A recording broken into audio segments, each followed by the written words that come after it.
Assalamualaikum warahmatullahi wabarakatuh. Perkenalkan, nama saya Aulia Rahman dengan NIM 33321800070. Di sini pada video ini saya akan membahas tentang UAS dari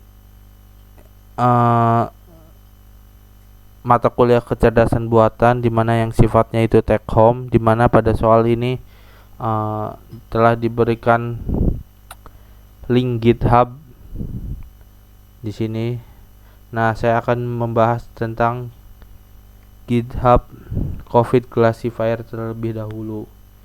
Kemudian langsung saja kita buka linknya.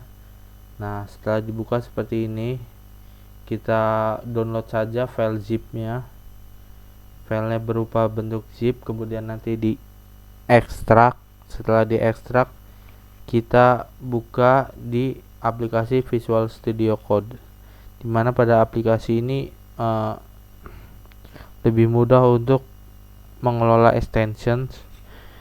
Yang kemudian setelah dibuka foldernya di aplikasi Visual Studio Code, di sini ada beberapa hal penting, yaitu ada pre-process image, extract features, evaluate features, kemudian ada train model, yang mana akan saya bahas satu persatu nanti.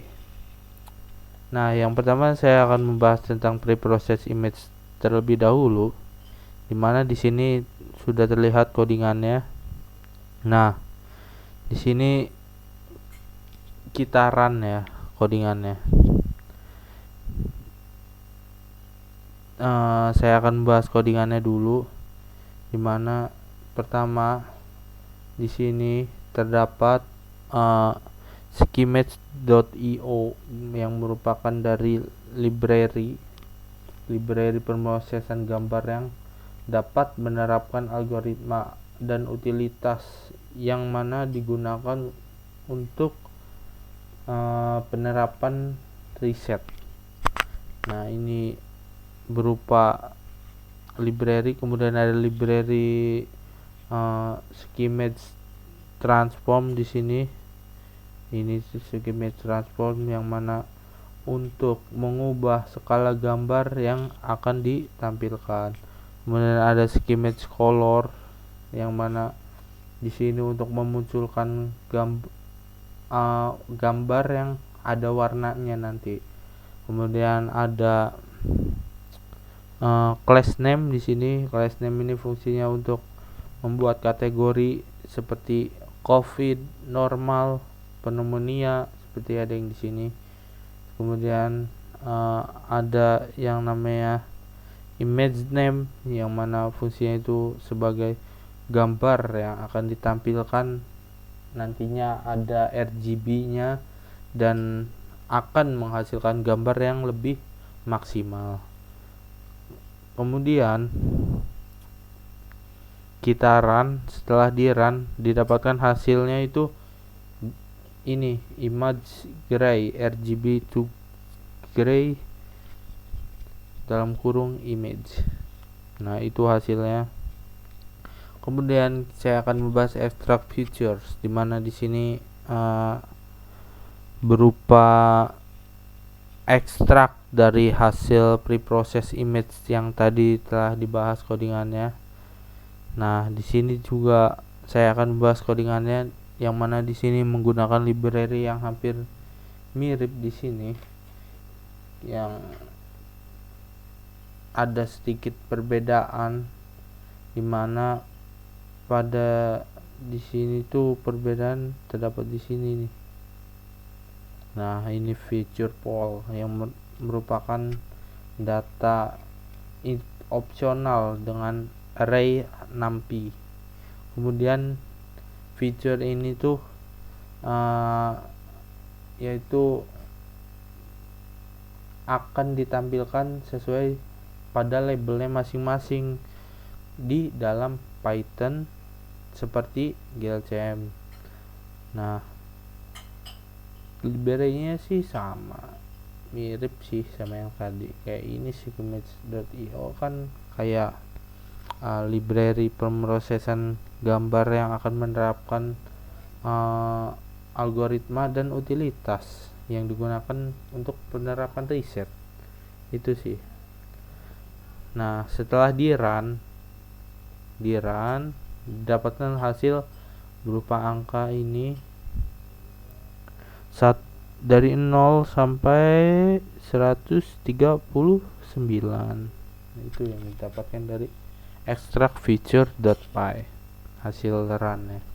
Kemudian saya akan membahas evaluate features, di mana di sini saya akan membahas tentang library yang digunakan terlebih dahulu, di mana di sini terdapat Skippy.io yang mana merupakan kumpulan algoritma dan fungsi matematika untuk bahasa pemrograman.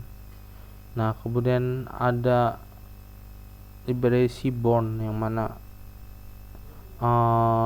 kumpulan pustaka visualisasi pada data lingkungan Python. Kemudian ada import NumPy, ini library yang untuk berfungsi untuk melakukan proses komputasi numerik. Kemudian ada Matplotlib, yaitu untuk library yang visualisasi data multiplatform yang dibangun di atas array NumPy. Kemudian ada sklearn matrix dan sklearn preprocessing, yang mana untuk membangun modul pembelajaran dari mesin dan algoritma pembelajaran untuk regresi. Nah, di sini juga ada library Pandas yang mana untuk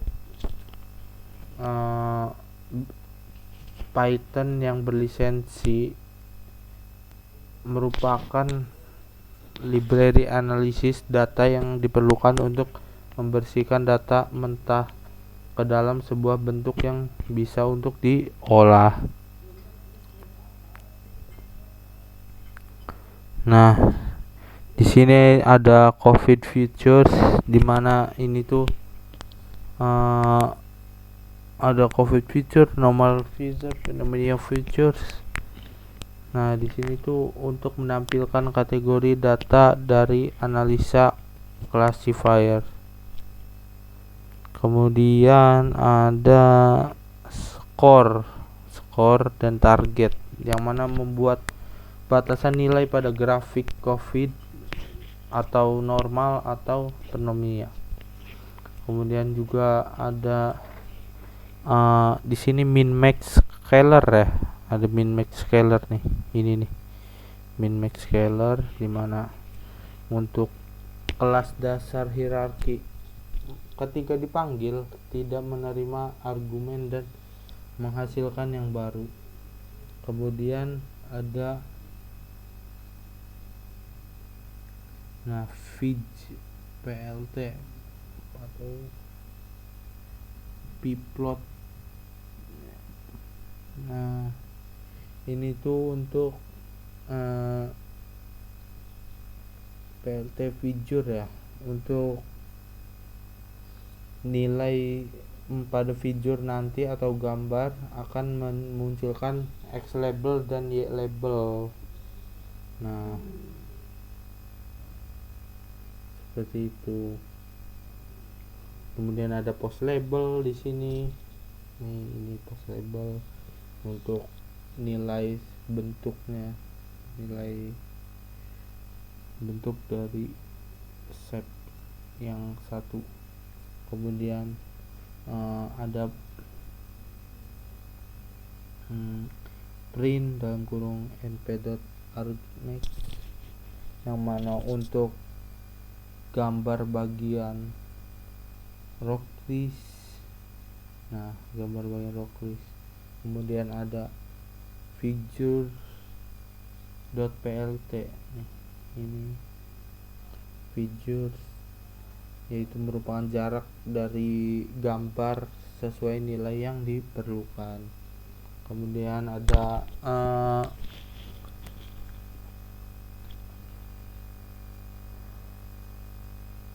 sisanya ya plot semua, post label kayak tadi tuh. Nah itu kemudian kita run codingannya. Nah setelah di run dapatkan hasil seperti ini. Ini hasil setelah di run. Kemudian saya akan membahas tentang train model, dimana di sini saya akan membahas codingannya terlebih dahulu, yaitu di sini terdapat utils, library utils, yaitu merupakan utilitas atau melakukan berbagai tugas utilitas yang mana untuk memulai dan membantu kode C menjadi lebih portable di seluruh platform menggunakan modul Python. Nah, kemudian di sini terdapat X sama dengan NP yang merupakan nilai-nilai dalam COVID classifier yang berupa algoritma. Y sama dengan NP juga sama seperti itu. Kemudian juga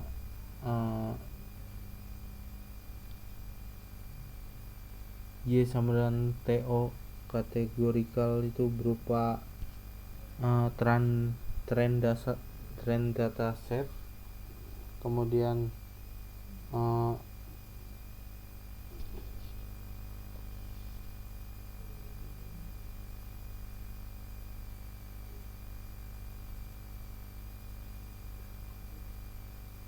nah di sini ada model yang untuk memunculkan model ini untuk memunculkan semacam bentuk data yang berupa flowchart yang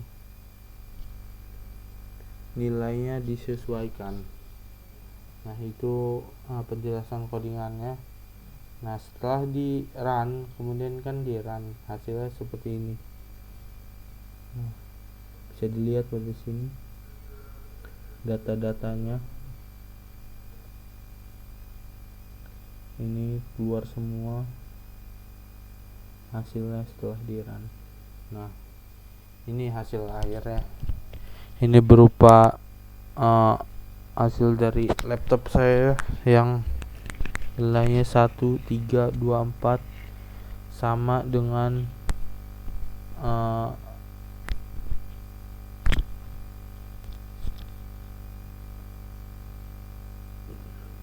yang berdasarkan asalnya tadi. Nah kemudian ini dia config matrix yang dihasilkan tabel sama dengan yang dihasilkan oleh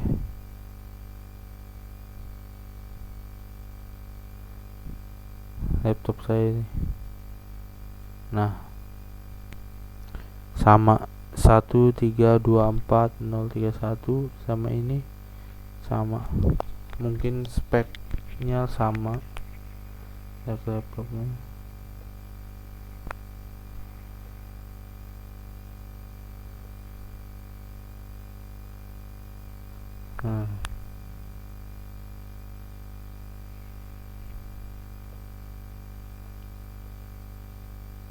Nah ini model dari tadi yang data berupa flowchart tadi ya. Ada perbandingan dari input 1 dengan input layer, dance, kemudian dropout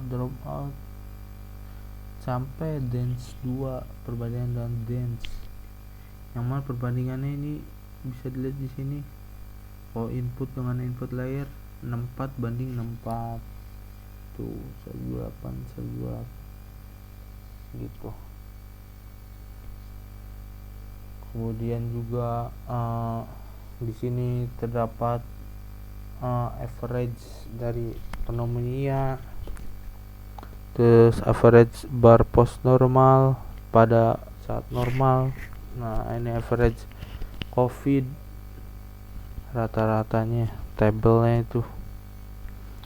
Nah selain itu juga ada AUK post pneumonia, ini post table pneumonia normalnya juga ada di sini, bisa dilihat tabelnya. Kemudian AUK COVID bisa dilihat seperti itu tabelnya.